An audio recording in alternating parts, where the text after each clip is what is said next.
welcome back to the Lament Configuration podcast. You are joining us again for the FrightFest 2018 review. This is part 2. Welcome back and thanks for joining us. I am here, as always, with the infamous Greg Knox. Hi, Greg. Hello. Also, as with the previous episode, Tom Dennett-Cook. Woohoo, I'm back. And with the addition of my friend and yours, Tom Cannon. Hi, I'm back from last year. He's a time traveller. Yeah. The Cannon, who Greg will be referring to as TC because, of course, we have two Toms. Two Toms, yeah. And, I know too many people called Tom. This is my problem. It's a name to remember. It's much easier. Yeah, much easier. So, we're back and we're darker than an ink spill in a black hole. And we're going to kick off Sunday. So if you listen to the first episode, we covered opening night through to Saturday. Now it's time for the closing part of the weekend. So on Sunday, we're going to start with Tom Cannon, who covers the short film showcases. That's one of the things he really enjoys seeing. So what have you got for us on the short film front, Tom? Yes, as you said, anyone who knows me, the first thing they're going to say is that guy loves his short films. Loves a short. He loves a short. He loves a Ooh. short. Yeah. Short films, short drinks, short women, whatever it is. So this year, for the, I think, 4th year, I was at the short film showcase at number 2. That's right. There are so many short films at FrightFest. They actually spread them. Is there 3 short films? Yeah, there's 3 short film showcases. And just for anyone who doesn't know, the way it works is over the year between each FrightFest, people submit their short films and then they are sort of viewed and the best ones are picked out. So I was at showcase number 2. We had an introduction. There were 10 films in total and 8 of the 10 films had either actors or directors or producers there. So it was a good turnout. In fact, them introducing themselves probably took about as long as the short film showcase itself. So you got a good background on the films. Now, I'm not going to go through every single one, but Did they introduce themselves before each one, or just generally all at the beginning? They did it all at the start, so you kind of had a rundown of each one. But the thing was, in as much as you can spoil a short film, which is quite hard when it's only 3 minutes long, let's say, anyway, like a lot of them would say, well, I don't really want to tell you very much about it, but, I hope you enjoy it. So you didn't really get a lot out of them at the beginning, but it was good that they were there and strong crowd presence. Us short filmers, we do love. We get very excited, so the crowd was really into it. I've seen a lot of sort of top 3 and top 5 short films appearing on Twitter as a list. A lot of FrightFest goers do like to do that. So you're gonna give us your highlights. I'm gonna give you top 3, and then I'll just mention anything else if I think of anything else after. So. When I'm looking at short films, one thing that I like to think about is, would this make a good, long form film? And one that really stood out to me in that respect was called The Blue Door, or maybe just Blue Door, depending on how long you have to describe it. And this film was all about a lady, a nurse, who goes and looks after an old woman. She's a nurse when they're looking after old people, doing a home visit. Now, when she gets there, the old lady is bedbound. She's basically comatose, so she's not moving at all. And as the nurse goes round her flat to help tidy everything up, it's in a bit of a state, and she notices this blue door keeps appearing in whatever room that she's in. Now, what I loved about this film was that a door in and of itself is actually quite innocuous. It's just a door. I'm looking at one right now and I'm not feeling scared. So that's the level of, Glad to hear. Yeah. Glad to hear, since you live here. Yeah, well, exactly. But if that door very slowly started opening, creaking open, and you weren't expecting that anyone else was in the house, that suddenly turns from an inanimate object to an object of fear. And in fact, do you all remember that at the start of a lot of these FrightFest films this year, didn't they have something about, was it Hitchcock says there's nothing scarier than a closed door. Yeah. because you don't know what's behind it. And this was exactly what the short film was all about. Someone or something was trying to get through this door, and whatever room the nurse would go into, it kept appearing in each room, and the door kept trying to open. And considering it was only 5 minutes long or so, it was really well done. And it actually got a sort of a massive whooping round of applause at the end of that. Whoop, whoop. So, whoop, whoop. Yeah, we loved that. I was a big fan of that one. So that I could definitely see being a full-length film. Maybe change the name, Blue Door. I don't think that would conjure up necessarily horror vibes. Yeah. I don't know what... It's kind of got like a softcore porn vibe. It does, yeah. The blue, it does, Yeah, yeah. You'd see that on Channel 5 about 1 in the morning. Wasn't there recently a film like what was that? Knock or something? What was there, a door-based horror film that came out like last year? Don't Knock Twice. Don't Knock Twice, yeah. A door-based horror film. Part of that So- door subgenre. That's right. Weird's least Door favourite doors. film of the year. Door exploitation. That's my worst one. Doorsploitation. Yeah, Doorsploitation. So that Doorsploitation. I loved that one. All right, second one. Yes. Quite different. Now, what I liked about this at the beginning, as I say, most of the directors were there. The guy who directed this one, the film was called There Are No Dividends. He looked absolutely bemused to even be there. He was like, oh, well, I'm really glad to be here. I've just got to tell you, it's not really a horror film. He was almost apologetic, thinking that by the end of it, we'd lynch him. Yeah, it's not a horror festival. It's Tom. not. Well, exactly. I It's a genre I should have festival. jumped up and shouted that at him, but It would have scared him more. it would have. Yeah, it's a genre Aggressively festival. correctable. Yeah. So There Are No Dividends. The title itself sounds, well, it doesn't give much away. It's quite Sounds like it's about coupons or That's something. right, yeah. I was expecting a Big Short style documentary on the financial crash. Sadly, it was actually better than that because it was a very British, I can describe it as Alan Partridge meets American Psycho. That sounds awesome. It was very funny.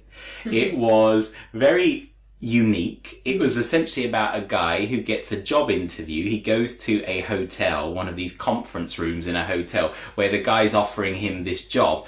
The guy in question is an inventor, and he says he's got this headset that is going to turn your average worker into a super worker to help stem the tide of AI. We're all worried that robots are going to take over, but if you put this headset on, it makes you work more efficiently and quicker. It obviously goes a bit wrong, as you would imagine, from this type of thing, but it was very, very funny and very well done. Not something that I would necessarily think, that would make a great full-length film, but then not all of these short films have to be. But that was definitely the funniest one. I would recommend seeking that one out. There Are No Dividends. That's a good one. Mm-hmm. And then the third one that I've decided to pick out was, because for one thing, I got the impression some short films are designed to showcase, maybe be picked up as, this is a good idea, which could then turn into something bigger. Maybe we can get more money, more funding. And in that case, there was one called Salt. Now, this one was literally it was very short. Like, literally, they spoke for more time than the film was on, right? This one called Salt. And they even said, look, this is not like a proper short film, it's just designed as to highlight the idea. It was a very good idea. It was about a woman who, when she draws a salt circle, it protects her from demons, you see. So I think it was very well shot. I thought that could definitely be a full-length film. Alice Lowe's in that one, isn't she? And she's great. She's great, Alice. Fantastic. So that one I thought was a good example. I would want to see more of that, and I think maybe for some short films that's what you want.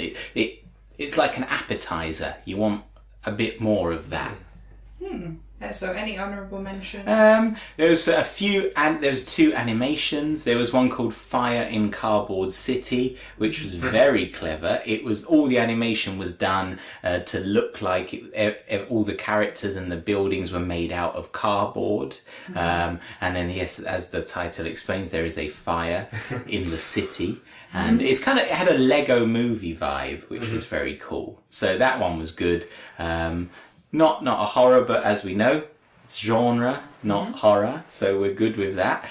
There was another short film animation that I just didn't understand at all. I'm obviously not intelligent enough. It's something to do with nuns and blocks of salt and gas masks, but I wasn't really sure what was going on. What was that called? Occurring salt. That one, I actually can't even remember the name. I'm going to have to go back and look at that. Or maybe someone could look it up while I'm talking there. Other honourable mention, there was a Spanish one called Marta, which was very good. It was about a lady that wanted to be a serial killer because she was annoyed that you didn't really get female serial killers in horror films. Nice. And that was quite clever. It was very meta. I like that, People, I quite like that as well. So in overall, I would say next year at FrightFest, if people are listening and they're planning to go, and they're not really sure what to watch on certain days, give Short Film Showcase a try, because if one film's rubbish, you've only got to wait a few minutes, and then another one comes along, and that might be like amazing. So what a selling point! What a selling point! Brilliant. Yeah, sold it. So, and then we've each watched some features, as always. So, I watched on the morning of Sunday, it was the first one of the day, Hell is Where the Home Is, by director Orson Oblowitz. I believe it's his second feature. He directed this in LA, and it is a Mexican-influenced horror thriller. And it's a home invasion movie about a weekend away with two couples with a twist. It was very gory. The director described it as a neon nightmare and a descent into hell. And it was very brutal. One of the goriest deaths of the whole weekend in this film. Very smart. Kept me interested throughout. And even though it is really what you would want from a horror film and what you would expect from a horror film, it's different enough that it really does keep you intrigued and interested all the way through, and I felt like it was fresh in the horror scene. So this is a very talented director who I think will go on to make even more amazing films. Immensely talented. Loved this film, and it was very well acted as well. Obviously there were some people that maybe are tiring of home invasion films a little bit, but yeah, I did really enjoy this, and it surprised me how much I loved it as well. Yeah, I saw this as well. I have a slightly different opinion to you. Here we go. So you say it's a home invasion film. The first literally 30 seconds, so the prologue of the film, I really liked it. It's these Mexican guys, they got lucha libre masks on, they kill this couple, it's brutal as fuck. And then you meet these four people who are living in this house, or they're just staying there, and again, I did not like any of these characters whatsoever. One of them you're not supposed to like, which is fair enough. Yeah. Again, he did a lot of drugs, he did cocaine. Again, drugs are bad, everybody. Yeah, no drugs here. Definitely not. Again, wasn't really a fan of the characters in the film, didn't find them very likeable, wasn't really happy to spend time with them. Yes, there is a very gory death that very much reminded me of Lucio Fulci. Which was involved a kind of side character, which was pretty important in terms of the plot. I kind of liked the way the film looked in terms of lighting, because anything with neon lighting in it, immediately I'm probably going to like it. I didn't like the cinematography in this film. A lot of the action scenes, the blocking, all the actors were too close to the camera, so you didn't really get a sense of like what was going on. It was quite incomprehensible in a lot of ways, in a bad way. So I didn't really like that aspect of it. Again, similar to What Keeps You Alive, certain decisions the characters made didn't really make a lot of sense. So again, I know we're not really, not really meant to sort of engage your brain, but again, films that are supposed to be set in the real world, you kind of can't help it. So I wasn't really a fan of this. I can see the director doing better things in the future. Absolutely. Because this is, like you said, it's only like his second film. But yeah, this isn't something that I personally would recommend. Well, I loved it. I loved the title, and I think the creepy woman who kind of came in to make the phone call. That was Fruza Balk. Yes. Balk. I thought she was incredible in it. She was so unnerving. Yeah, she was the best thing in the film, acting wise. Yeah. One of the guys in the Lucia masks, played by Joey Abril, the one with the gold teeth, he was badass as fuck as well. Again, with your mountain men, Tom, you'll appreciate this. I love guy. the mountain men. Yeah. From the first show. Who doesn't? Is that the gimmick of the intruders, that they wear lucha libre masks? Yeah. I like that. Yeah, that appeals to me. And the shirts as well. And it's just this one particular intruder who obviously goes in and delivers pain. He's got like gold teeth. He's heavily tattooed. That's really what he looks like. Like I'm looking at his profile on IMDb now. And not to go all kind of film student-y, but I kind of, while I was watching it, I was trying to decide whether or not it is actually supposed to be an allegory for like modern Trumpian America. Basically, because you've got this Mexican influence and you've got the Americans, and the one guy in particular who's like, doing all the drugs and stuff like that. So yeah, again, there's probably some reading of it where, it's about Trump's America and stuff like that. I feel like it is political in that sense, and I also feel like the main characters, I felt like you weren't really supposed to like them that much. Again, we've had this discussion on the last show. Yeah, a bit disposable, which is good for me. I like that, Horror is sometimes just a little brain fart I'm going to throw out there.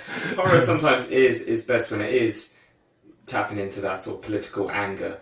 So, like the classic ones from the 70s, everyone always talks about the Vietnam War, Watergate, things like that influenced the Manson murders, influenced Get Last Out. House from the Left and things like that. So sometimes in a weird way, and I'm not saying this is like, I love controversial politics, but you do get sometimes the best horror when you have horrible events going on, So if the only good thing we get out of Trump is some decent horror movies, Yeah. let that might be roll. the way. There are a lot of these home invasion films, so for someone who hasn't seen this film and only heard of it through you guys' description, I'm thinking, well, sounds all right, but I've seen a lot of these types of films. Would you say that it was something that was above in quality the average? I do. I think it's a fresh take on it, and I really enjoyed it. And it's pretty brutal, which scores brownie points for me. I don't agree. Sorry. Check it out yourself, guys. So, moving on from Hell is Where the Home Is. Greg, you watched Await Further Instructions, which again I did not see and would really like to see. Yeah, so it's quite interesting. I didn't plan it this way. So we've got a film which may be influenced by Trump, and we've got a film which I think is definitely influenced by Brexit. So this is our first Brexit horror film here. It's called Await Further Instructions, directed by Johnny Kevorkian.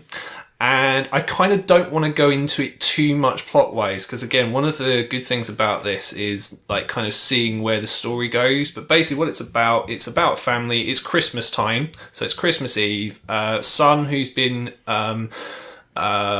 he's been away for 3 years, not spoken to his family, brings over his Asian girlfriend. They don't really like her because they're all kind of racist, really. And what happens is they wake up on Christmas Day and there's this hard black substance surrounding the house and they can't get out. And on the TV appears this instruction, basically just stay indoors and await further instructions. And then the TV basically tells them what to do. So anyone who knows their psychology will know that. So the family in this are called the Milgram family, and they live on Stamford Street. So if you know your social psychology, those are very, very obvious references as to what happens in here. What I liked about this, again, I've not really seen Black Mirror, but this has been compared a lot to basically like a full-length episode of Black Mirror. So it's a lot about, so again, television and the way that sort of television has this effect on the world. We're all slaves to TV. Paranoia. It's about people who are weak in power and basically wanting to assert their authority on everyone else. Again, it's about racism. Propaganda. Definitely Brexit sort of stuff going on here because of a divide in the country and things like that. What I like about it is it feels very British. It's definitely got a very heavily British feel to it. Another thing I like about it is compared to other films I saw, so for example, like the previous film we talked about, the characters in this, although it is only like, an 80-minute film, you do kind of identify with the characters straight away, and they all stand out because they have their own individual characteristics and traits. So for example, the granddad is very, very racist, very kind of funny in a dark way. The dad is this sort of put upon sort of office manager who uses a lot of really crap middle management speak, which I've heard quite a lot in my career, not gonna lie. I bet you have. Yeah, and where this goes, it just goes in really, really awesome directions, and I really liked the last the last third of the film. I thought it basically is really, really awesome. As I say, it's sci-fi horror. This has been compared to Cronenberg. You'll see why. There's a bit in this that reminded me of Hellraiser 2. Nice. Again, I won't spoil what that is, but there was definitely a visual reference to Hellraiser 2 in there. There's a reference to Tetsuo the Iron Man, which is an awesome film that I highly recommend. Mm-hmm. Really, really smart sort of British sci-fi thriller. Very heavily recommended from me, and again, very smart in these politically charged times that we live in. Sounds awesome. So yeah, I definitely want to check that one out. Now, Tom, you got Terrified. I'm sort of blown away by sort of Brexit-based horror. Brexploitation. Brexploitation. The next big thing. Yeah. That's a thing. Well, I saw this there. I didn't think that this film would stand out for me, but it's ended up being my favourite film of the festival, and it's Terrified. Oh, wow. I think it's an Argentinian horror film, and basically it's kind of like a demonic possession film. But normally with these sorts of things, it's kind of set in one house, but this is like a whole neighbourhood is getting screwed up, and this policeman has to deal with this. So it sort of starts off, and so God, it's really hard to explain. So there's a house, and this woman gets possessed by something. We don't know what. This policeman he's a skeptic, but he has a friend who's into this kind of stuff, or another policeman who's like, look, I've done things with paranormal investigators before, let me get involved. When they investigate it, it's not just happening in this house, it's happening in the house across the street and another house. So they basically seal off the neighbourhood and investigate in these 3 different houses. And although it's happening in 3 different locations, it's not like jumping back and forth, like 3 different stories. And it's not like the policeman's role, because he's going from house to house. He's not just there to be an excuse to go from house to house. He's genuinely trying to, even though he's seeing what's going on, he's not believing it. He wants to get a scientific explanation for things. And because they're paranormal investigators rather than psychics and mediums, they're trying to put this in a nice little box. And it's quite interesting because the situation overtakes them and they can't really handle what's going on. They try and explain it in a very, I think, quite a good way. They explain that there's 2 sort of universes that are occupying the same spot. So they're not demons, they're just things from another dimension. It's got a bit of a body horror thing going on. Mm-hmm. When you see these, I'm going to call them, for lack of a better term, demons, they are just human, but they're kind of distorted.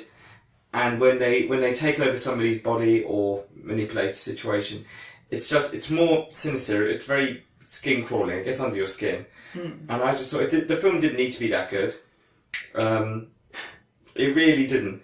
But it was probably the only film I saw at FrightFest where I'm a little bit embarrassed to say this, I actually got scared. Yay. And I was just like, I'm a grown man, I go to FrightFest, I know horror films, blah blah blah. So if something is genuinely scary, I mean, the name of the film is stupid. They shouldn't have called it Terrified. I almost didn't see it. Sometimes, it's all about the name and the advertising. Mm. I only saw it because I kind of heard good things about it.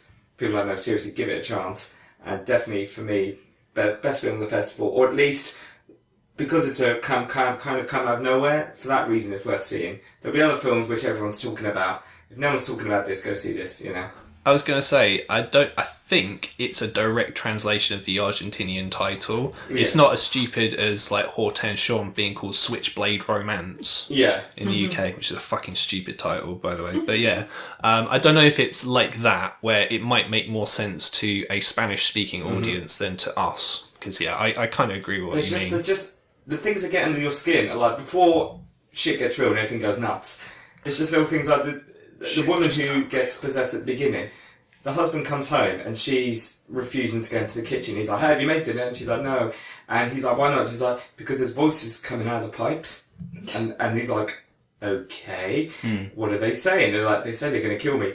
And that's that kind of nothing's happened, and it seems quite almost bland. And it's the blandness that makes it creepy. Like the pipes are talking to you, and then when shit does start kicking off, you are just like, "Okay, this is too much. This is too much. Get out of the goddamn house." You know. That sounds awesome. Yeah, it's Definitely add that to my list of films to see. I would. And they said at the beginning of FrightFest, or maybe I think it was on your previous show. Paul said there was two themes. One was the female directors, and the other one was South America. So that's the other reason I wanted to see this, because I was like, I don't really know a lot about South American horror. What's going on in South America? It's really good. It's proper. They seem to be more into supernatural and body horror combined as their place in horror. So I want to see more of that. Awesome. So we do have some of the films that we've watched on the Sunday, which we'll give honourable mentions to. So massive honourable mention from myself for Issa Lopez's Tigers Are Not Afraid, which is the latest. It did premiere at FrightFest Glasgow in February and went down a storm. So they showed it again at this FrightFest. So everybody gets the opportunity to see it. And it's the latest fantasy horror, which has been compared to Pan's Labyrinth. It's very Del Toro-esque. It's a dark fairy tale about a gang of 5 children who are orphaned by violence. And the Tigers reference is very much, so the leading child actor, who's female, she is kind of finding strength in herself, and the tiger is kind of the symbol of that in this film, hence Tigers Are Not Afraid. And Issa Lopez has been commended by Del Toro and Stephen King and lots of other amazing names in horror for this film, which is very different to what I expected, I guess. Very emotionally charged, fantastic child actors, as we discussed on the previous episode, Tom, which really does make this amazing, and it definitely brought a tear to my eye. And Greg, you saw this as well. Yeah, I did. I really like this film. So obviously Pan's Labyrinth is kind of the main obvious thing to compare it to, but I also thought it was similar to City of God in a lot of ways, because of the children and the situation they're in. Under the Shadow, with like the horror elements because of the way those work. Again, very film snobbery, but the film I think this closest reminding me of is a film by Luis Buñuel. It's called Los Olvidados, which is also known as The Forgotten, from like 1950. And again, it's about Mexican street children and kind of them living their lives. So that's a definite sort of similarity that I would bring up. What I liked about this is it's a low fantasy film. So basically it's a fantasy film, but it's based in the real world. And I liked a lot of the visual elements in this. So there's a scene where the children are all around a burning piano. And I thought that looked awesome and that worked really well. I liked the sort of fantasy elements. So there's scenes where a sort of a trail of blood is following the main character along the floor, almost like a snake, I think, or something like that. I thought that worked really well. And the children themselves were awesome. The performances felt very natural. There's scenes of what I've described as children being children, essentially. So it's just them larking around, essentially, having fun, even though they're in this really shitty situation. And it's quite harrowing, very, very harrowing in places. Very brutal. But it does come recommended by me as well.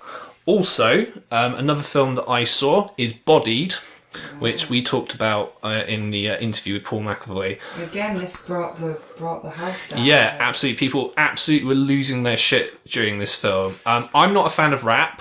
I'm just going to put it out there right now. It's really not my thing, but I really, really enjoyed this. And it was produced by Eminem. Yes, so it's basically like if you took Scott Pilgrim versus the World, took out all the video game influences and replaced it with 8 Mile, that's essentially this film.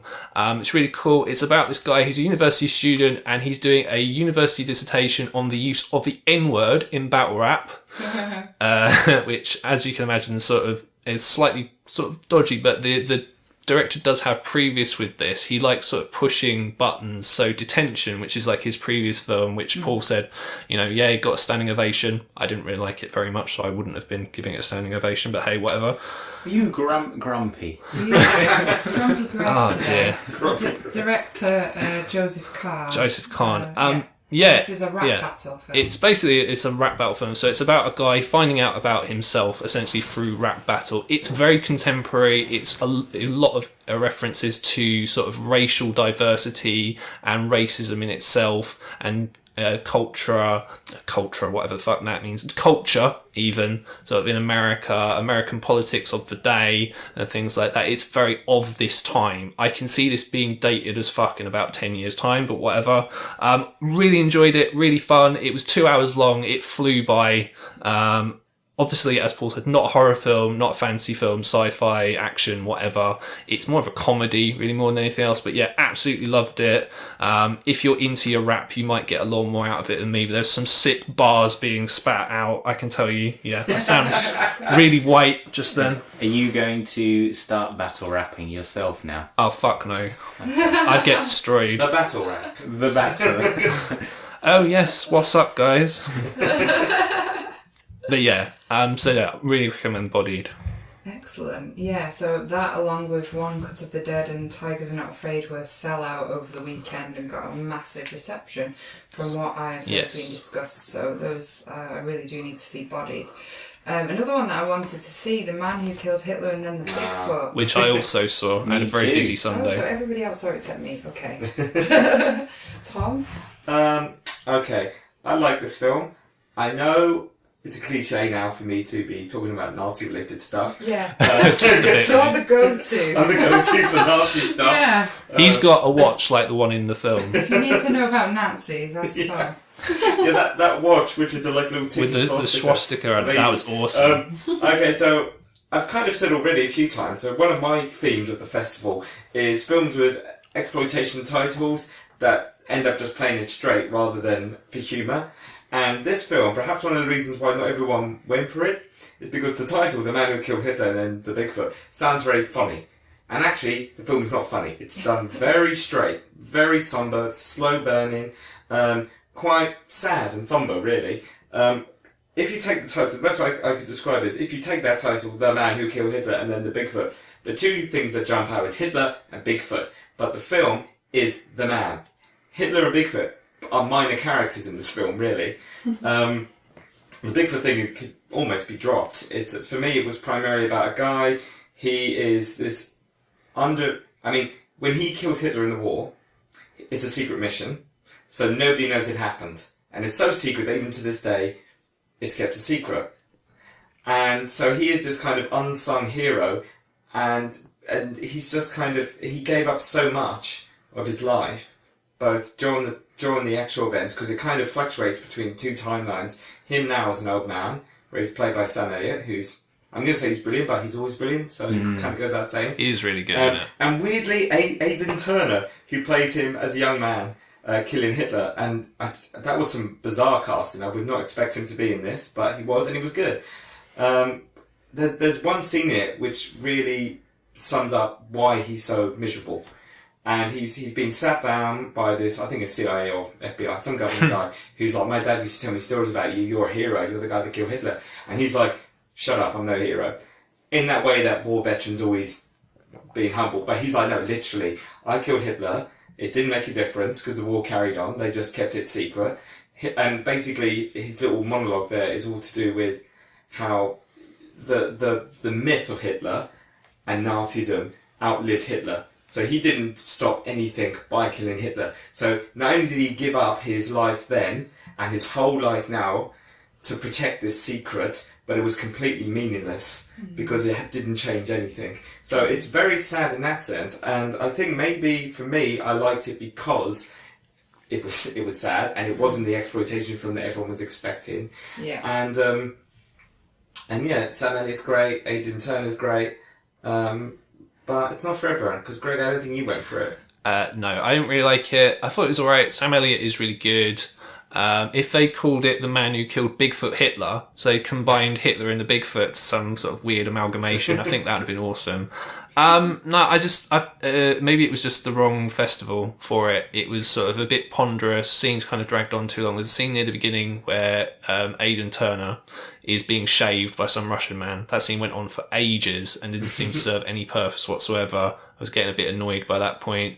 It's quite heartwarming, was it? It's okay. Wasn't my bag. Let's put it that way. I liked it. I thought it was, like you said, quite moving actually. Like, remove all the stuff about Hitler and Bigfoot, and it was basically about a man who's like doesn't really have a place in the world anymore. He's old. The world's moved on, and he's kind of very lonely. And I thought it was very well acted. Totally, they should change the name, like completely, because I know people who didn't go to see it because they said it sounded silly, and it's not silly at all. But I don't know what else you could call it, but just not that. I mean, even the introduction to the film, they did say, don't expect an exploitation film because you're not going to get it. Yeah. And one of the reasons why the character's lonely, and I sort of touched on it when I said he kind of gave up his life, he has a sort of relationship when he's a young man that he has to drop for the sake of the mission. And like I said, it's a lose-lose situation for him because not only does he lose that relationship, but because he's never also gets recognition because he can't be famous, it's against the rules, but also because in his own words it's kind of the mission was pointless because Nazis are still alive and kicking.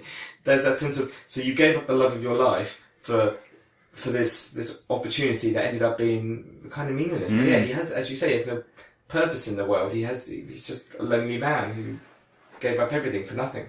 One thing I would add, the actual makeup and stuff on Bigfoot, I wasn't very impressed. That took me out of it a little bit. Yeah. And we also had the Hammer documentary. I mean, I'll only touch on that briefly. The documentary was specifically about basically the decline of Hammer, the last couple of years where, and it focused mainly on Warner Brothers working with Hammer and why those films didn't work out. All I would say is, and they were very honest before the film started, they said those later films, what often fans complain about is they've only just been released on DVD, or when they were released on DVD, they didn't have any special features because basically they thought nobody cared. So it was just a film, no behind the scenes or anything. So they said, this is less documentary and more just special features. And when you watch it, it is that. Don't watch it expecting to be excited. It's more educational than entertaining. So perhaps, I mean, it works. It's FrightFest. Of course they're going to show a Hammer documentary. Why not? But it's something I would say watch at home as you would a special feature. Documentaries aren't just educational. They're educational and entertaining. Whereas this was, as I said, just educational. If you are interested in the decline of Hammer, it's good. And if you want to know why, it's good. And something the guy said in the intro as well, which stuck with me, was a lot of people, when they talk about Hammer and the decline, they say it's because Hammer's unoriginal. That's why they died. And what the guy wanted to make clear was, it's not that they weren't original. They tried everything towards the end. You get some stupid, they tried sci-fi, it didn't work. They tried Kung Fu vampires, it didn't work. They tried sticking Dracula in 1972 as a property developer, So he was like, it's not that they were lazy and couldn't come up with new ideas. It's just it didn't work. Yeah. And so it's educational, but it's not a exciting documentary. Let's put it that way. Would you have to have seen those films for it? I haven't seen any of those later ones. I would say yes. I would say because, like I said, because it's kind of special features for people that never got the special features. So if you haven't seen those films, you probably won't be interested. And you understand it because it's, like I said, Kung Fu vampires, pretty straightforward. That's the Legend of the Seven Golden Vampires. But I think you have to have loved those films in order to be able to sit through this documentary and get anything out of it. Another feature playing on Sunday was He's Out There. Okay, what can I say about this film? From the poster, it looks like your typical sort of wide release horror film. He's out there, I wish he fucking wasn't. Is basically how it describes. This is 2018, director, amazing name, Quinn Lasher. Sounds like a secondary character on Guardians of the Galaxy. And like Guardians of the Galaxy Volume 3, I wish the script had been chucked in the bin. Because this was absolutely derivative and terrible. I cannot tell you how unoriginal this was. Even the main baddie is called John. That's as good as you can get out with.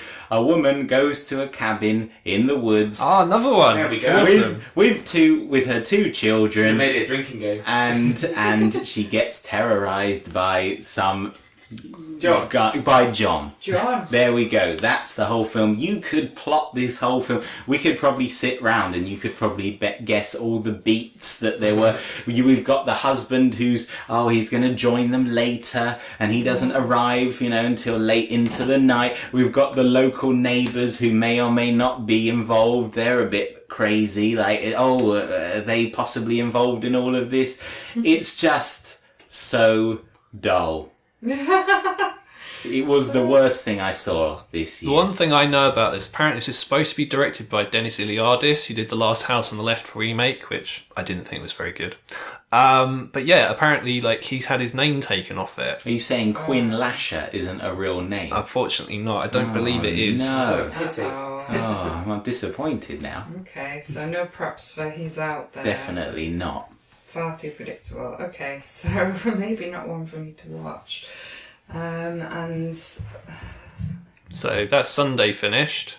It is. So yeah, moving on to the final day of FrightFest. By this point, if you've been there all weekend, you're expecting maybe the best or most dramatic or controversial films of the weekend, which probably was. A lot of people are kind of maybe going home or a bit tired, and some people just don't want to leave, which is very evident.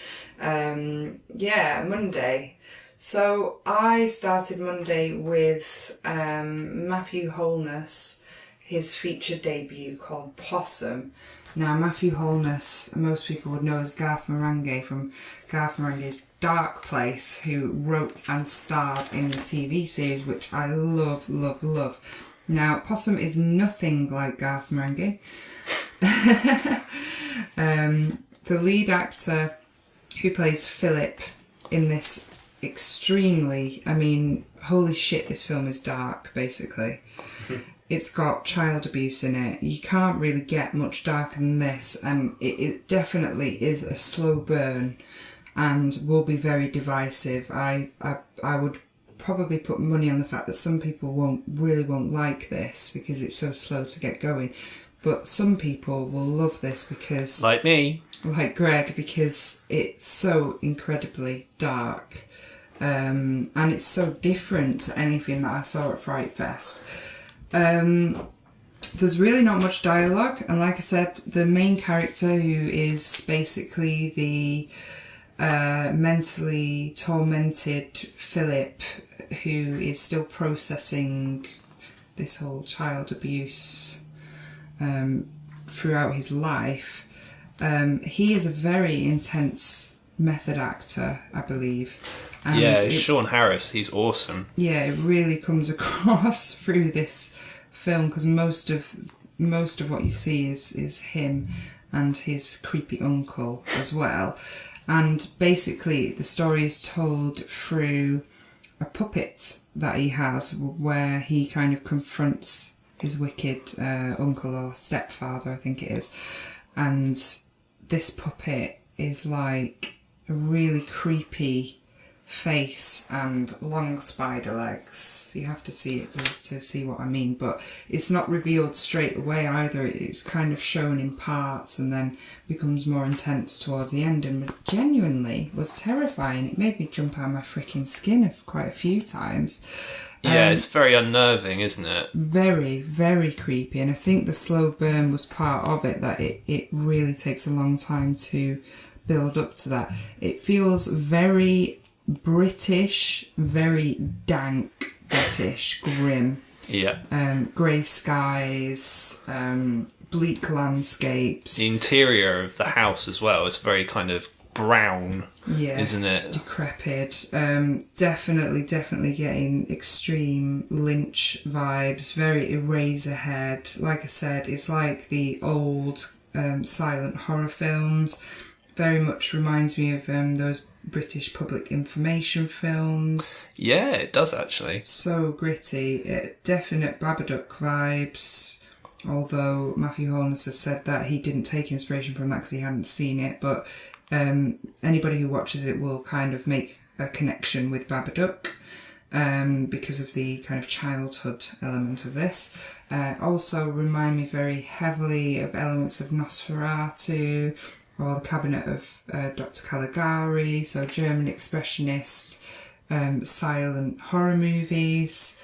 I had drawn another comparison as well. It's really annoying me that I've forgotten it, but maybe something really bleak, like League of Gentlemen-esque in that, with the landscapes and things. I can't think, but yeah, it is grim as fuck. And he did an introduction and I think a Q&A as well at the end. Yeah, he did a Q&A. And he said that he's already planning another feature and it's going to be darker than this. Oh, Jesus Christ. I don't know how that is possible, to be honest. That's awesome. It's such an unusual film and genuinely terrifying in parts. Yeah. Greg, what did you think? Well, I really liked it, as you can probably tell. So this is a slow burn, like you said. So the film, for the whole way, is deliberately paced very, very slowly. And there's a reason for that. So that's different from watching a film where there is superficially a lot happening, but nothing is really happening, and you're bored, and you're kind of like, well, so whatever. This is very different. This film has fuckloads of atmosphere, which I really, really like. So, like you've already mentioned, it's clearly up north, and it's, as we both know, grim up north. What I liked about it is just the way that it looks. So everything looks really drab. The outside looks drab. The inside looks drab. Very dark subject matter. The puppet is fucking scary. Absolutely scary. And like you said, you got themes of like child abduction. And yeah, I just really like the way it was styled. One thing this reminded me of is sort of very old school British horror films. So something like Whistle and I'll Come to You, where it's very kind of down. It's very sort of supernatural, but it's not like big supernatural like The Conjuring. It's very sort of slow, small scale supernatural. So it's got this very British feel to it, which I really liked. I liked a lot of the visuals. I really liked the score as well by the Radiophonic Workshop. Really, really enjoyed that. It's very well acted. So yeah, if you like your slow stuff, really nightmarish shit, horror that's actually scary, not fun at all in the slightest, not gonna lie, but yeah, I recommend this quite heavily. How did the audience take it? Because I can imagine some people probably came out and fuck off Meringue. Yeah. Well, it was a full house. They should have listened to our show, Tom. It was a full house. It was every seat was full. Mm-hmm. It was there was a lot of silence throughout. Like everybody was kind of intently watching. It was so silent, and there were a lot of avid Matthew Holness fans getting his autograph and supporting him. So I think it went down really well. I didn't see anybody leave. I thought that some of the child abuse sort of undertones might, really piss people off. But I actually didn't see anybody leave it, as everybody was... I think horror fans are made of sterner stuff than that, in fairness. At least the ones that go to FrightFest anyway. I don't think they're likely to walk out because something is massively offensive. I don't see this being shown at, the BFI, probably. Well, I don't know about that, actually. Who knows? So yeah, and that brings us to one of the headline films of the entire weekend, the climax of the weekend, if you will. It's Gaspar Noé's Climax, which has divided audience. It's divided this room. And it has divided this room. We all Oh have, dear. Oh gosh. Everyone. It's like Brexit all over again. But I'm going to let Greg start because Greg really loves this film. So I'm so gonna let him lead. okay. It's very, very interesting. Before I talk about the film itself, it's very, very interesting because on social media afterwards, you really, really can tell who's seen a Gaspar Noé film before and who hasn't seen a Gaspar Noé film before. Because the ones who haven't, I tend to be the ones who are like, what the fuck was that? That was really pretentious. Whereas the ones like me who love Noé, they're like, yeah, this is really good, it's really awesome. So I thought that was quite... because they knew what to expect. So Gaspar Noé, he's director of I Stand Alone, which is awesome, Irreversible, which is probably still his most well-known film. Very, very controversial film. Enter the Void, which is probably his best film, and Love, which I didn't really like very much. It was basically an excuse to make a porn film. Kind of.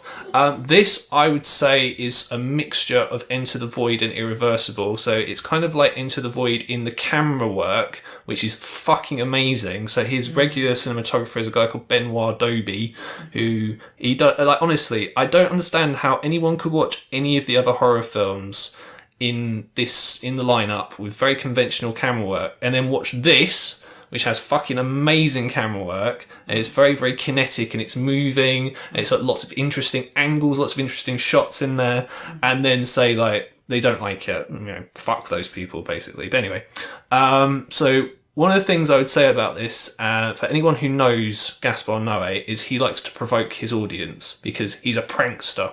He's kind of like Lars von Trier in that way. So in the first half of this film, there are things that he does which is deliberately meant to antagonise the audience. So at the start, you've got all these kind of very lo-fi video clips of the dancers talking to the camera, and it goes on for far too long. That's the audition section, which is more like an introduction. Yeah. But I have to say, visually, I did really enjoy the books and the VHS along the He's side. got some awesome videos in his collection. Which was quite nice. It was very different, and it was quite a good introduction, I guess. 'Cause Yes. most of these people aren't actors. No, They're they're just dancers. Dancers that have been put in a film as kind of an experiment, and because they move so well. And there's another section where it's the characters talking to each other, but there's so many characters and it's edited in such a way you can't really follow what's going on. And again, that goes on for what feels like a very long time. I know it's not, it's probably only about sort of 7 or 8 minutes, but again, it just feels like forever. That's deliberately meant to antagonise the audience. And what I also loved is when the film started, when the music started, it's this very, very loud siren that was ridiculously loud.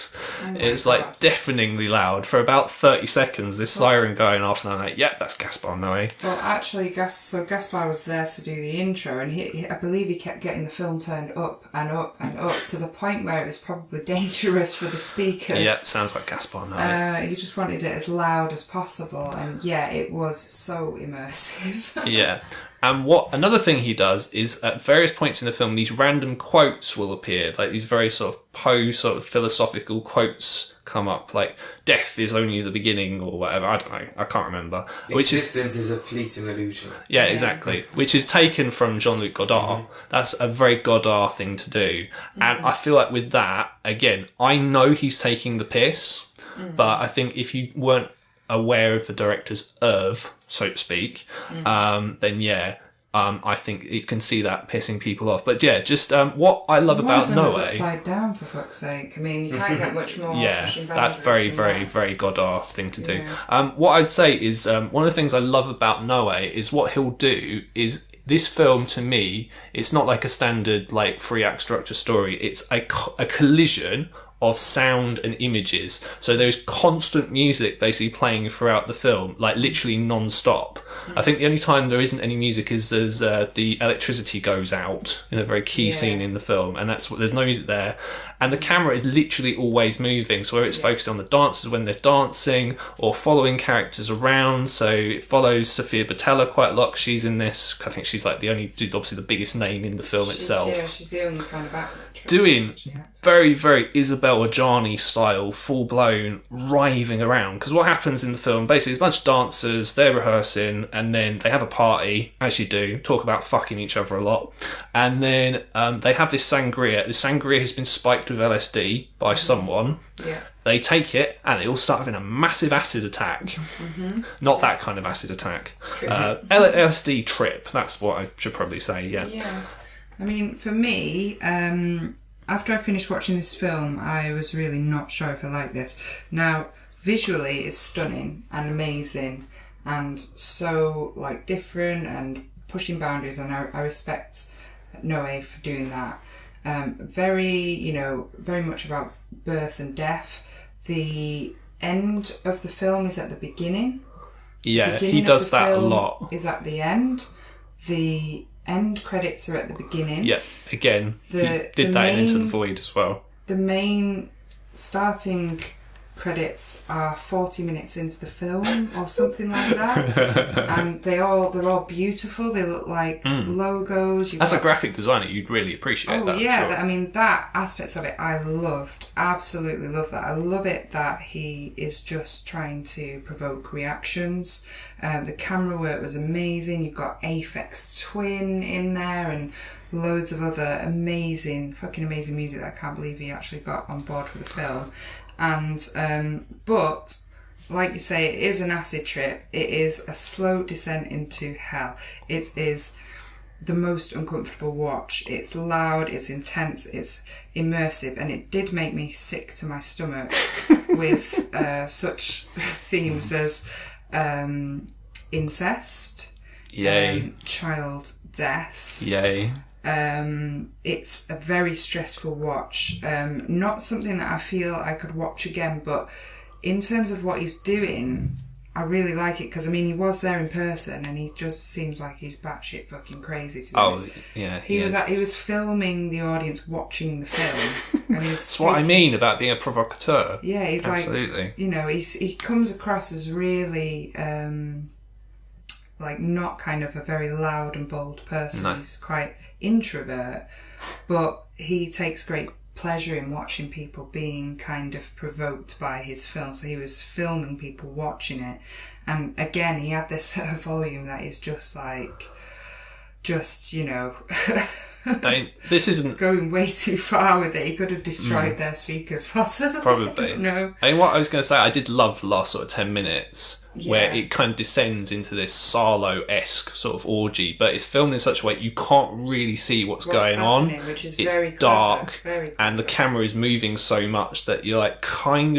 basically everyone's fucking each other, but you can't really tell. Maybe they are, maybe they're killing each other. Yeah. Sex and death, violence, all that shit. Yeah. I think that the shots outside with the snow were absolutely beautiful. Like, fantastic use of white space, like contrasted with this kind of destruction and blood, and yeah, I mean, just amazing. But the two Toms need to give their opinion because everybody feels differently about this film. Yeah, I was just wondering so clearly you are giving him a bit of a pass in a way, Greg, because you're clearly a fan. Where do you think?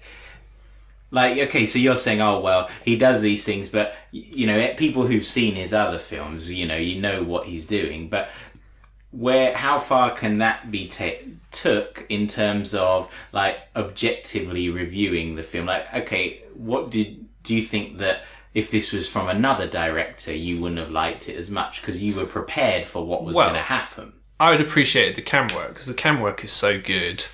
And I mean, so that in and of itself... so just the fluidity of the camera, the way it's following the characters, so the camera is very close to them as they go around. It's really dark. It does go to places like what Ria's already mentioned, i.e. incest and child death and things like that, which again I can kind of appreciate that.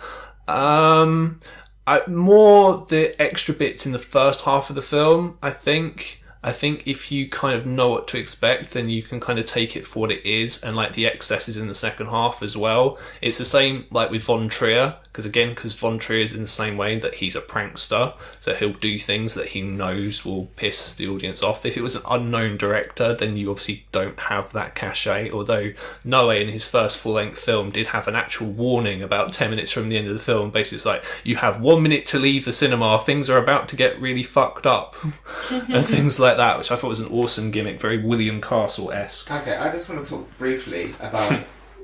Okay, I want to talk about the conversation about this film, not just in this room, Yes. but online, and the advertising for this film, because, okay, in the guide itself, people at home, I'm looking at the description of the film, and then there's an advert for the film, and the advert for the film has, you despise Life Stand Alone, you hated Irreversible, you loathe Enter the Void, you curse Love, now try Climax. Basically, they want you to hate it. Yeah, That's the idea. And I'm just like, I just wonder this whole... He won Director's Fortnight at Cannes for this this kind film, of- and he was disappointed. This kind of prankster thing, I mean, is it clever to be an arsehole? I mean, basically, if you're saying, oh, he's trying to fuck with the audience, so if you don't like it, that's genius. I'm like, well, it's very easy to fuck with people. Like, to use an example, Sacha Baron Cohen with his show at the moment, This Is America, he's fucking with idiots. So, and I don't know whether that's clever anymore. I don't know whether being a prankster is enough. It's this whole no press is bad press thing, isn't it? And in terms of people who say this is pretentious, they're wrong, they don't understand. I mean, the Variety said of this film, and this is in the guide, it's fame directed by the Marquis de Sade with a steady cam.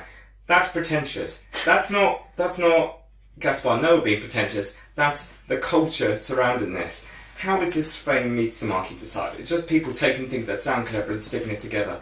Blame whoever wrote that. I think it's a shame. I think it's a shame that they feel the need to try and push you into not liking the film. Because when I watched the film, I didn't get it at first, and I had a conversation with you afterwards, and you explained the whole when he fucks with the audience, and I was like, isn't that a bit lazy? And you explained, well, actually, it's and you argued a very good case, and I'm a lot more on board with it now than I was at the time. But I think the best things about this film, and it's already been discussed, it's, as you said, Rit, it's that descent into hell as the film. And Greg, as you said, it's a mixture of, I was going to say sound, but noise and action. Yeah. And the camera work. When things start to go deeper and darker and darker and darker, you start to lose focus over which body is which body, and it gets really intense and stressful. And I just wish that people would sell the film on its own merits, rather than, hey, the arsehole's done it again, he's pissed you off. It's a good film without all that extra baggage for me. Yeah, and I don't like being pushed into, if you don't like this film, it's because you don't understand. Which seems to be a lot of the dividedness in the community is between people who go, I think it's pretentious, and people who think, well, you just don't get it because he's deliberately trying to fuck with you. The film is good on its own. The second half I preferred, because that's when he's shown off his artistic skill, his flair. He's shown in the second half, I can direct a movie. Yeah. The first half is him pranking you. Yeah. And so I prefer the director to the prankster. I So do that's why too. I'm kind of on the fence with this. And he's right to put, it's basically the darkest forms of human behaviour. There's nothing darker than that. And it's just all the grimmest things that you can think possible.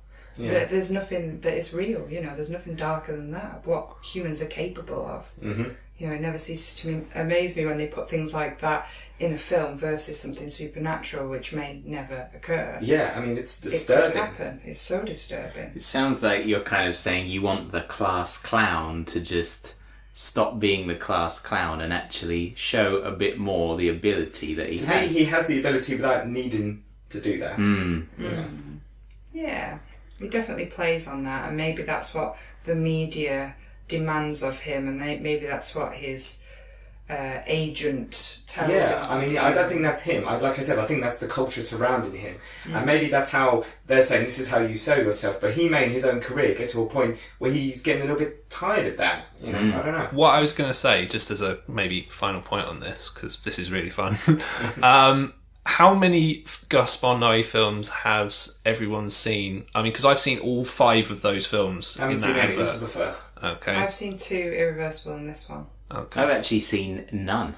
Oh wow. I've heard of all of them for their infamy. Yeah. You've completely non-sold me on this film. It sounds like some sort of almost torturous thing that I'd have to wade through. I understand the artistic merit of it, but it certainly doesn't sound like something that I'd have to be in the right mindset to actually sit down. Similar to Irreversible, I've heard a lot about it, but I can't imagine many times that I'm going to think, ooh, I think I'm in the right mood for Irreversible now. I might watch it after this show. And I have to say, on IMAX, holy crap, that was intense. The biggest screen possible, with the loudest sound possible, and one of the most offensive films of the weekend. Oh, it's not possible. offensive, come on. No. It is. The comparison with Salo, as you said, Salo is another classic one where it's horrible. It's horrible, but it's good because it really, that's what it's trying to do. Resonates, yeah. You know. That's one of Noé's favourite films, incidentally. And I'm not surprised. Not And you can surprised. see And it, 2001: A Space Odyssey. and you can see it in there. And you know that's more what I'm about. You know. And after the end of the whole festival and Climax, I did actually witness by the front desk of FrightFest some guy trying to get a refund based on the fact that they screened Climax and complaining that it wasn't a horror film. And he went on for about half an hour, and it was absolutely ridiculous just based on this one film, which if he'd have read anything about it, he would have known that it wasn't going to be a horror film and it was going to be divisive. And What a offensive. pillock. I think it deserves to be there as a sort of horror film, maybe a sort of more fucked up thriller, Yeah, fucked up. but that genre blurring, because towards the end, like I said, it did feel like hell. To me, it merits as a horror film, even though it's not demons and wizards. You know? I'm glad FrightFest put it on. I wish FrightFest would put on more kind of films like this that are horror, maybe a bit more art house. Like, they don't all have to go to the London Film Festival. Yeah. It's got people talking, it created a buzz. Good, Which is what that's you want, the point. yeah. Fantastic. And now we're going to transition to something very different. I kind of wish, Greg, that we had finished on Climax, because I'm now going to talk about Wolfman's Got Nards. Which is... It's a Monster Squad documentary. We've been talking about art and stuff, and now I'm going to talk about a documentary about a failed children's film with monsters in. I love Monster Squad. Who likes Monster Squad? Me. I love Monster Squad. Yeah. I haven't saw seen this. Monster Never seen it. I saw this Great. because You I need love to see Monster it. Squad. You need to see it. But yeah, it's really interesting because in the film they make the point of this was a film that you kind of was it one of those films you saw in the video shop, and if you watched it, it's more of a nostalgia trip, but a lot of people hadn't heard of it, and that's interesting because with a lot of cult films, you might not have seen The Room, but you've heard of it. You might not have seen Rocky Horror, but you've heard of it. This was interesting because they were approaching it from the angle of, is this even a cult movie? And it starts off with the director of the original film saying, I don't think it's a cult movie. You know, this was a studio movie. It was supposed to make lots of money. It bombed. People forgot about it. And now in this sort of new age of Arrow and films being re-evaluated, people love it now. But, you know... What was the other film that was out at the time that kind of picked it to the post that was... The Lost Boys came out, I think, 2 weeks before. Yeah. And so everyone was like, go Lost Boys. Lost Boys is awesome. Yeah. And, you know, I mean, what I liked it about as a documentary is they kind of said in the introduction, they went, this is not a making of documentary, and this is not a where are they now. It's just, why is it that people like this film? So it's not a so bad it's good film. So it's not that kind of a cult movie. It's not a undiscovered sort of niche film, because as I said, it was meant to be. It was a big Hollywood film that failed. So the documentary is based around, like, you know, why did this become a thing?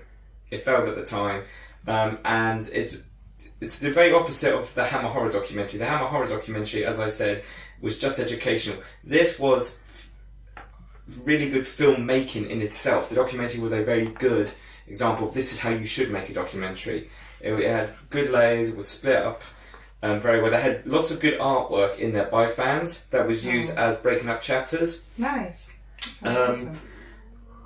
It was very interesting. I mean, yes, you had the educational factor to it. I normally, when I go to film festivals, as I've said to you before, I don't normally like watching documentaries at film festivals. They often work just as well at home. They're not something you need to see on the big screen. But this, the audience were completely behind it. It was another sort of FrightFest community thing where everyone got it, and they tapped into the nostalgia more than the cult following. Yeah, I mean, I'd say you have to see this if you are a Monster Squad fan, because it's like the film is finally getting recognition. The director in it, I mean, they Fred Dekker is the director, isn't it? They don't do a polished. This is great because, as I said, the whole point. I don't like documentaries. The whole point is it bombed, so they showed why it bombed. They went, Universal wouldn't let them use the rights to certain things, so the Creatures from the Black Lagoon is actually called Gillman. And that's been controversial at a few pub quizzes where people have written down the wrong answer, and all hell's kicked off. They're like, I think you'll find he's called Gillman, not the Creature from the Black Lagoon. So there's all the kind of why things kind of didn't quite hit the mark. You know, Lost Boys hit the mark, Goonies hit the mark. Because basically, it's like a combination of the two. If you haven't seen it, it's kind of Goonies meets and Costello when you know they fight Dracula and stuff. Meets Universal Monsters. Classic Universal Monsters, except they're not allowed to be Universal Monsters. The film basically readdresses, you know, why it never took off, and the director's very bitter, and I like that. Because he's kind of like, I made this film. The way he compared it, it's like I went to shoot for a basketball hoop, and it went in, but it went in 20 years after you let go of the ball. So he's kind of like, he doesn't. Some people, like the cast and crew, who are now doing the circuit of conventions and film screenings, they're like, yay, we're finally getting some money out of this. Whereas he's like, well, yeah, it's nice to get the recognition now, but I spent 20 years in no man's land. So there was a good mixture. It wasn't a love letter. It wasn't a making of. It was its own little beast, and I recommend it. So why the title, Wolfman's Got Nards? Well, there's a classic line in it. I mean, you know how people quote things like, oh, hi, Mark, and stuff from the room. Yeah. You know? There's a bit where Fat Kid, because this is a typical 80s thing, I always heard about Summer of 84, there's a smart kid, a fat kid, and the kid in this, he's literally just given the name Fat Kid. Oh, God. Okay. That's his nickname. There's a couple of classic lines with him, and basically the Wolfman, because I should say, for those who haven't seen Monster Squad, it's Goonies meets Universal Monsters. So the Universal Monsters effectively travel from Transylvania to the modern world, and there's Wolfman, there's Dracula, there's Frankenstein's creature, the Mummy, and Gillman. And basically, at one point, they're fighting the werewolf, and they go, kick him in the nards. So he kicks him in the nards, and Fat Kid is amazed. He goes, wow, Wolfman's got nards? Because you never think of that kind of stuff. Yeah. And that has become like a massively quoted line, so they just call it Wolfman's got nards. Because if you're a fan of the film, you go, oh, I know what you're talking about. I've heard the quote, but I've never seen the film. Yeah, so, it's one of those things like, oh, hi, Mark. It's just out there in the world. Love it. Okay, so we did see some other films on the final day on Monday. So I watched Open 24 Hours, which is Padraig Reynolds slasher-esque sort of film with kind of vibes of, let's say, Rain Man, Freddy Krueger, in terms of the serial killer being burnt also, as with lots of other themes of horror films, even that we've discussed this weekend, like The Cleaning Lady, similar to that. It's got it follows quite typical horror tropes in that it ticks the boxes. It's about a girl who just got out of prison after burning her boyfriend. As you do. Setting him on fire, which is did get quite a few laughs. So again, quite typical in that it's ticking those boxes, but also very clever and quite sinister. Quite likes that. She's quite paranoid and delusional, so she doesn't know if everything she's seeing is 100% correct or whether it's a result of being in prison and everything she's been through. And she's struggling to get a job after what happened in her past, and she gets a job at an all-night 24 hours gas station, or petrol station as we say over here in England. Petrol station. Petrol. Petroleum. So of course she gets the graveyard shift, the night shift that nobody wants, and then all kinds of things happen, and there are some very gory deaths. One of the most, in fact, I did hear a couple of people watching this film sat behind me who actually gasped quite a few times and said, oh, that was the most gory death that I've seen of the entire FrightFest weekend, which was great. There were some very creative deaths and interesting moments in this. I did enjoy it. It wasn't the most gory deaths that I saw personally, which we'll come to at the end, because I think when we summarise, I'm going to ask everybody the goriest death that they saw over the festival weekend. But yeah, I did really enjoy this and I would recommend it. Cool. So I saw a couple of other films on the Monday. So I saw a film called Witch in the Window, which is a sort of low budget, very sort of small but perfectly formed kind of horror film. It's basically about a father and son. So the son's mum and dad have got divorced, which is quite interesting. So it's another horror film from this year about the American family after Hereditary and The Quiet Place. So yeah, it's about sort of 70 to 75 minutes long, so it really isn't very long at all. It's got some good jump scares in it. It's basically about father and son. They're working on, they've got this house in the middle of nowhere, again, that trope again. They're basically doing up the house so that they can then sell it. There is a ghostly woman in the house who does not want them to leave, and spooky shit happens from there. I wasn't really all that interested in this when I was looking it up before the festival, because it just sounds very generic, but it's actually very, very well done. The father and son have very, very good chemistry, and like I said, it's got a couple of really, really good, proper jump scares in it. So yeah, that one comes highly recommended from me if you like those kind of films. A film that does not come highly recommended from me, other than to not watch it at all, is a film called Black Site, which is directed by Tom Payton, who's a director of Redwood, which I haven't seen, but from what I understand is also shit. Basically, this film, to me, the best way I described it to Mr. Dennett Cook over here when I was talking to him about it is it's a film that should cost $100 million, which actually costs $100,000. So to me, it looked like I was watching a really extended video game cutscene. It was proper shit. It's advertised as Escape from New York meets The Raid. Very, very tenuous connection, I have to say. Is it like quite 80s style? I think it's supposed to be, but it really, really isn't at all. All the characters are all very, very nondescript. The person who's supposed to be the bad guy in it is a very, very boring, gothy-looking Hannibal Lecter character. He sucked. It was just so boring, really. The best way I can describe it is that really it was just very, very boring, very, very cheap. All the people who are supposed to be the villains are just these fat people wearing like black outfits and black and white face paint looking like a panda, which is hilarious. The only reason I saw this, apart from the fact I had a gap and I didn't want to watch the Golem because I thought the Golem would be bad, I was probably wrong there, it's got Lauren Ashley Carter in it, who I actually really like. She's in some very interesting films like Imitation Girl and Darling and stuff like that, but she's in it for about 2 minutes and it looks as if she's elsewhere. Like, they filmed her in a completely different country and then just spliced the footage together. Yeah, it's fucking terrible. So yeah, really, really, really not a fan of it. Don't watch it when it inevitably appears on Amazon Prime, probably this time next year. What country of origin is it? British. Well, it's British. British. Yeah. Letting the side down. Definitely. Whoever made that, you're letting the side down. Also, not to pile on this too much, it's one of those films where they've clearly got no special effects budget because people are getting stabbed left, right and centre, no blood, nothing, just, yeah. You're saying they got stabbed for real? Effects. Alerts everywhere. I think he's got a new one coming up called Stairs, from what I heard, so see what that Oh, looks lovely. like. I'll make sure not to watch that. God. Thank you for the warning. Okay. Tom. So the other two worth mentioning, or the other two I saw rather, because, well, you see. So The Field Guide to Evil is an anthology, and I only really saw it because I thought, you know what, FrightFest, I like horror anthologies. You don't get them much anymore, so, you know, I'll represent, I'll go see this. But anthologies, they're a bit like short film sections. Some are hit miss, but if you don't like one, don't worry, because another one's coming along soon. So some of them were good, some of them were bad.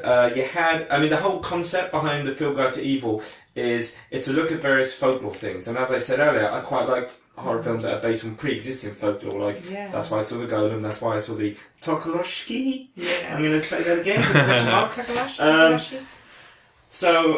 Perhaps the only thing I would say is this is, some were clearly better than others, and unfortunately they didn't sort of pick a specific style, so they sort of jut into each other very uncomfortably. They're higgledy-piggledy stuck together. So even when you got a good one, because the previous one was a bit tongue-in-cheek, you don't have time to process it properly. You know, some of these existing folklores are brilliant. There's one about goblins from Greece. There's one about big-headed cannibals in America. There's one about, Palace of Horrors in India. So, they run the gauntlet of sort of national folklores. And, yeah, they do an okay job. But, unfortunately, with a lot of anthologies, the classic ones, like the Amicus ones and stuff, there'll be an actual central theme. Like there's, Peter Cushing will be running a haunted antique shop. Or like Creepshow. Yeah, and everything comes back to that central premise. Yeah. This item and that item or something. Or, as you say, Creepshow. There was no real central theme, and that's why it felt more like a short film. So you might like it, Tom. That sounds great. Yeah. I like it when it's connected. Like I watched the live commentary of Ghost Stories at FrightFest, and they intertwine the three plots very well. Ghost Stories is a great example of an anthology that works because they are independent but connected as well. Yeah. And so it didn't have that. And with the Golem was very good, Greg. So you did miss out. But what I would say, it was, like we said with Mega Time Squad, they started off with one idea and then drop that halfway through the film and then carries on with something else. With the Golem, they start off with the traditional Golem myth. So it's this Jewish Avenger. You get clay, you get clay and you make a monster out of it, and then it kills your enemies. But it doesn't really know when to stop. So therefore it's kind of cursed. And it's set in 16th or 17th century Lithuania. This Jewish village is being terrorised by the neighbouring village who are basically, they're suffering from, this other village has plague and they're blaming the Jewish community. So that's all to do with the sort of racism, that anti-Semitism that comes up here. So this one woman's like, I'm going to make me a golem. And all the village elders are like, don't do that, because it's only going to end badly. And then she makes it. But there's this sub-story, or subplot rather, that her son's died, so she makes the golem in the image of her son. And then, whereas everyone else starts associating this thing as bad, initially they love it, because it scares off the angry Christians, and kills a bunch of them as well, so go golem. But everyone starts to realise that this is, you're messing with dark forces, you're messing with black magic, it's going to go badly. But then she, weirdly, and this is what I mean about it dropping the original premise, she then starts to associate it as her son, even though she clearly knows it's not. So maybe this is you should switch your mind off and not trying to read things literally. Yes. Because you're like, she knows it's her son, so why is she being protective over it? And so it kind of loses you there. It stops being about a golden film and starts being about a mother grieving her son, which was always at the beginning, but it kind of just runs with that towards the end. Still good, still very good, but they should have just pick one angle. Don't try and do both. Is the only thing I would say. Okay. So overall, for our summary and final thoughts, if everybody would like to pick their favourite, the best film of FrightFest 2018. So I'm going to start. I'm going to go with Cleaning Lady. That's my pick for the week. It's interesting. So if you refer to the first episode, part 1 of this review episode, then you'll hear my full description on Cleaning Lady and why I love it so. That was on the Friday, wasn't it? It was, yes. Okay, I'm a bit torn because I saw some awesome films. So shout out to Bodied, which I really liked. Tiger's Not Afraid, which I thought was really fun. Waiting Further Instructions, really enjoyed that. I'm torn between two, and I'm going to say my favourite film was Climax, because that's the one I enjoyed the most. That one didn't have the downtime, but the most fun I had was One Cut of the Dead. That was probably one of the most fun FrightFest experiences I've ever had, because it's a small room for the people into the film, fucking loving it, absolutely going batshit insane for it.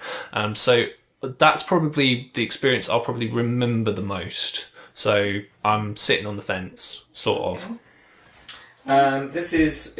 Okay, so for me, because I just cherry-picked things I would like, I was by and large not disappointed. So, all of them are really best films. Specifically, Terrified, I said earlier, is my favourite film. I probably didn't give it the credit it's due, so look up some actual proper film critics, guys, and listen to what they have to say about this film, because it definitely deserves a watch. It's definitely, for me, almost by far the best film. In terms of... Are we doing the worst film as well? I think we'll do that in a minute. Okay, cool. Right, yeah. Best film for me was Terrified, but by and large, I liked everything, but that was the best. Well, I saw the least actual films there. I suppose there were none that I would go rush out to buy or see again. Not that they were bad, but in terms of short films, I guess the best one for me was The Blue Door. I would like to see that into a feature-length film. I want to know what is behind that door, so maybe we get a bit more of that. But also, as a full film, I think actually it was probably The Devil's Doorway. Now, I didn't actually see that at FrightFest, but it did play at FrightFest. And yeah, I actually really enjoyed that. So Doors, basically. Doors, anything door-related. Oh, a bit of Got me there. Doorsploitation. Yeah. Doorsploitation. Honourable mention to the turn your bloody phone off clips that are before the films. Highly entertaining one, which is now on YouTube, is because they did a Jallo theme for this year's clips, and Ian Rattray, one of the directors of FrightFest, one of the four, did Shush Beria, which was absolutely bloody hilarious. If you want to see him in drag, wearing a rather fetching wig, you should watch that. It's only very short, but yeah, excellent. So we'll move to the goriest death of the weekend. For me, definitely Puppet Master, although a couple of other ones came close. Greg, goriest death. Oh god, I've seen so many fucking films, it's hard for me to remember. The only one that comes immediately to mind is a death that happens near the end of Braid. I don't want to say what actually happens in it or who dies, because that would spoil it. But if you've seen Braid, it happens about 15 minutes from the end, and it's quite a critical moment in the film. So, sorry, a bit vague, that one. The most upsetting death is in Climax. Anyone who's seen Climax will know what death I'm talking about. Yeah, that was upsetting.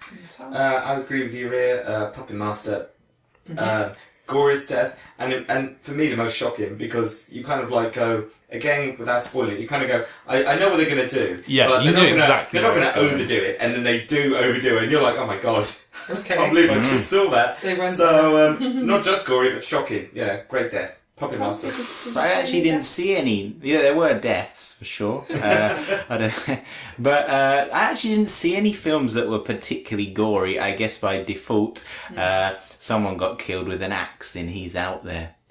There you go. That was it. That was the level of gore. Yeah. So the film that you disliked the most, or worst film, as it says here.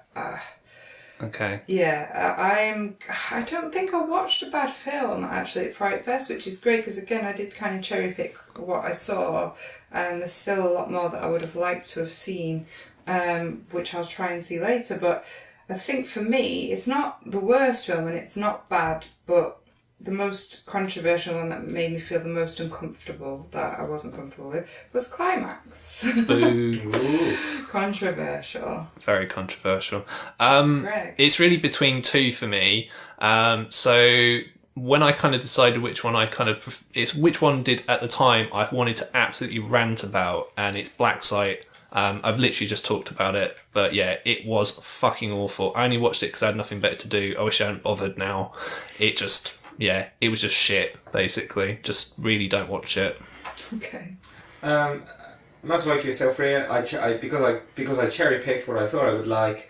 I don't really have a worst film, but by default, I'll say The Ranger, because I guess on the opening day I bought a day ticket, so I had to see this film.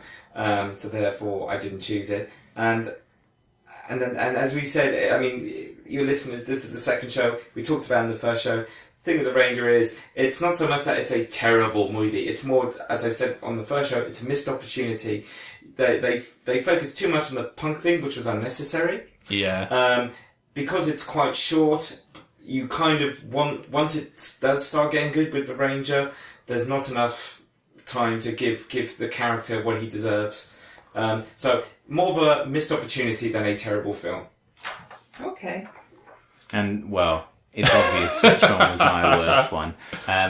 So instead, I don't want to give any more airtime to that film. I'll just say that I really was happy. Well done to FrightFest for all those free DVDs they were giving away. I came home with six DVDs. Yeah. It's amazing. So thumbs up to FrightFest. Loved it. Would you take his out there if it was free? If it was there, I would take all of them, put them in a ditch somewhere, and set them on fire. Okay. And that would be my charity service to the rest of humanity. Oh, okay. Thank you for that feedback, Tom. Yeah. Okay, films we didn't see that we would like to see now. Nobody has mentioned, and I feel like I do want to see it because it sounds like a lot of fun. Anna and the Apocalypse. Of the films we have mentioned, Tom has more than sold Terrified to me. I want to see Summer of '84. I do want to see I want to see Bodied, and I definitely want to see One Cut of the Dead. Greg, any on your list? So I've got 3 in mind. Anna and the Apocalypse, because of scheduling, for some reason they put this on at the same time as Tiger's Not Afraid, so I was not happy about that. However, it is coming out in UK cinemas in November, so I can see it then. Terrified, again, same time as Await Further Instructions, so I didn't get a chance to watch that, but that's going to be on Shudder at some point very, very soon. And another one that we haven't mentioned that I quite like the look of was The Dark, which is kind of, to me, reads like sort of an American version of Let the Right One In, which sounds quite interesting to me. It's had pretty good reviews. It was at Fantastic Fest, and I think it did really well there. So again, that would be another one that I would like to see. So those 3. I think there's loads, actually. Definitely Terrified. Again, you really sold that one. Thank God, I thought I did a terrible description of the film. One Cut of the Dead sounds awesome. It's really fun. Yeah, really fun. I'd love to see that. There's just Anna and the Apocalypse also sounds great.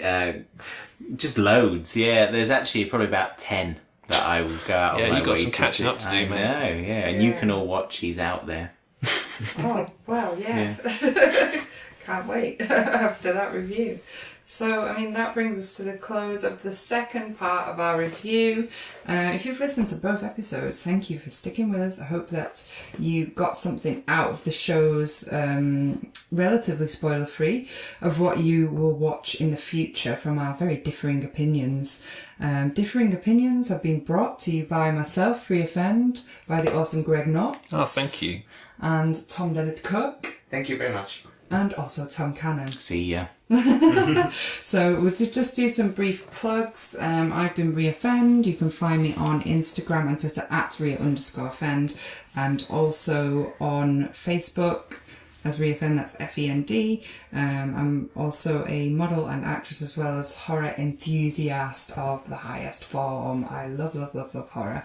And Greg, where can people find Element Configuration Podcast? So if you've not done so already, you can subscribe on iTunes. If you do so, please very kindly give us 5 stars. That'd be very much appreciated. You can find us on YouTube at the Lament Configuration Podcast. Again, please subscribe there. Remember to like and follow our Facebook page, also the Lament Configuration Podcast. You can follow us on Twitter at Lament Horror. And this has been really, really fucking awesome. I've had a really, really good time. And we're back from our summer vacation now, like the Ute. We are, back from our summer holidays. And you can expect us to be back with you every 2 weeks on a Sunday. Like we were before. We got some pretty exciting stuff coming up. Ria, I hope you agree. I do. And Tom Leonard Cook, have you got anything to plug aside from the fact you will be joining us for Halloween? Just that. I'm looking forward to the Halloween show. Okay, so more to No be spoilers. confirmed on that. We'll keep it a surprise. And Tom Cannon, thank you so much for coming on the show. Do you have anything to add as a closing note? Please don't try and find me. I live in the middle of the woods in a shack. And if you do try to come near me, I have various booby traps and a chainsaw. So but it's always been a pleasure. I'm sure we'll all be back for FrightFest 2019. 20th anniversary. Is it? Ooh, there you go. I've already got my weekend pass. So. Oh, wow. yeah. I've heard it's a wise move after all the goodies you got for the weekend pass this year. I've sold them all at CEX. That's how I could afford to get the weekend pass. Right on the nose. So that's us for now, and we'll follow this up with some appropriate music. Ooh. Spooky.